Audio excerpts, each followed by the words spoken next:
देश में लोकसभा चुनाव हो गए हैं और 292 सीटों के साथ एनडीए तीसरी बार सरकार बनाने जा रही है।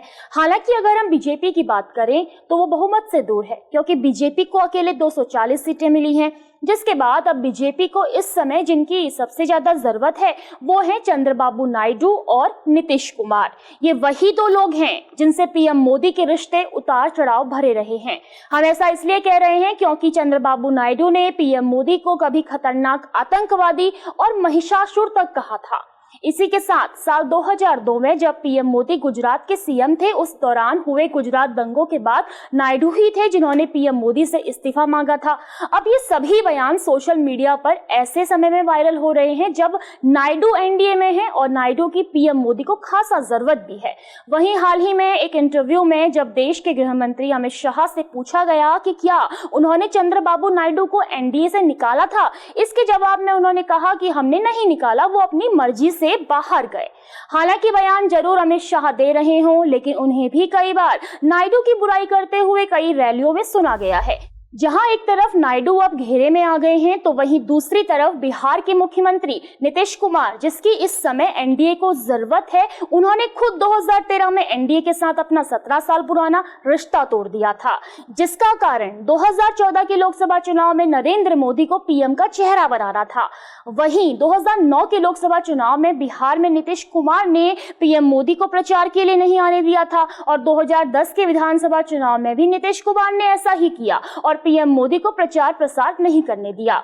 वहीं साल 2010 में पटना में बीजेपी की कार्यकारिणी की बैठक होनी थी, जिससे पहले अखबारों में विज्ञापन छपा जिसमें नीतीश कुमार और पीएम मोदी को हाथ मिलाते हुए मुस्कुराते हुए देखा गया था। जिसके बाद नीतीश कुमार की नाराजगी इस कदर देखी गई कि उन्होंने बीजेपी नेताओं के लिए रखा डिनर ही कैंसिल कर दिया।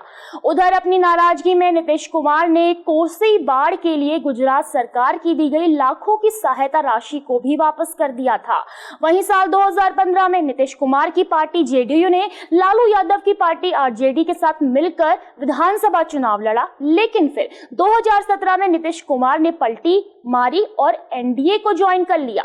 फिर 2019 का लोकसभा चुनाव और 2020 का विधानसभा चुनाव नीतीश कुमार ने बीजेपी के साथ मिलकर लड़ा। साल 2020 में एनडीए की सरकार बनी, लेकिन फिर 2022 में नीतीश कुमार ने पलटी मारी और आरजेडी के साथ मिलकर सरकार बनाई, लेकिन फिर नीतीश कुमार ने साल 2024 की जनवरी में पलटी मारी और फिर से एनडीए में शामिल हो गए। इतनी पलटी मारने के कारण सोशल मीडिया में नीतीश कुमार को पलटू राम का अटैक भी दिया जाने लगा। ये पलटी खाने का दौर भी जनवरी का तब था जब खुद पहले इंडिया गठबंधन के साथ नीतीश कुमार जगह जगह मीटिंग कर रहे थे और सरकार बनाने का दावा कर रहे थे। ऐसे में सवाल यही बनता है कि आखिर जिन नेताओं ने पीएम मोदी के साथ इस तरह का रवैया रखा हो, उन्हें आखिर क्यों नायडू और नीतीश कुमार की जरूरत पड़ रही है, जिसका जवाब है 272 सीटें। क्योंकि सरकार में बने रहने के लिए किसी भी पार्टी को 272 सीटों की जरूरत पड़ती है, लेकिन बीजेपी के पास इस समय 240 सीटें हैं, टीडीपी की 16 और जेडीयू की 12, इन सभी को मिलाकर 268 सीटें होती हैं। बाकी 24 सीटें दूसरी पार्टी के पास हैं। ऐसे में अगर एक भी पार्टी साथ छोड़ दे तो एनडीए के पास बहुमत तो रहेगा, लेकिन सरकार कमजोर हो जाएगी। अगर टीडीपी साथ छोड़ती है तो एनडीए के पास 276 सांसद बचेंगे और अगर नीतीश कुमार की जेडीयू अलग होती है तो एनडीए के पास 280 सीटें बचेंगी। लेकिन अगर एनडीए का साथ जेडीयू और टीडीपी दोनों ही छोड़ दे तो फिर एनडीए अपना बहुमत खो देगी, क्योंकि फिर एनडीए के पास 264 ही सीटें बचेंगी। फिलहाल पीएम मोदी ने अपने पद से इस्तीफा दे दिया है और अब जानकारी सामने आई है कि वो 9 जून की शाम को एक बार फिर प्रधानमंत्री पद की शपथ लेंगे। कहा यह भी जा रहा है कि टीडीपी और जेडीयू को कैबिनेट में ज्यादा पद दिए जाएंगे। अब देखने वाली बात होगी कि साल 2024 में नरेंद्र मोदी एक बार फिर प्रधानमंत्री बनते हैं या फिर नायडू और नीतीश कुमार की पलटी एनडीए का समीकरण बिगाड़ती है। तमाम अपडेट के लिए खबर उत्तराखंड को देखते रहिए। नमस्कार।